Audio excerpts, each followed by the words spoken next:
Here you've got SHARP Aquos Sense2, and let me show you how to block a number on the following device. So first of all, you need to reach your phone dialer,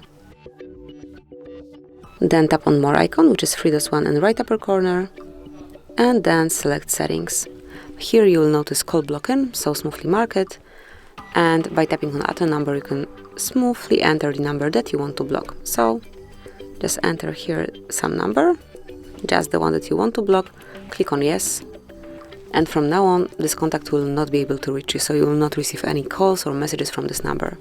Then whenever you would like to remove it from your blacklist, all you need to do is to tap on the cross icon, tap on Unblock, and that's it.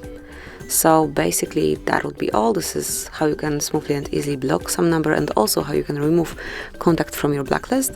Thank you for watching. Please subscribe our channel and leave the thumbs up.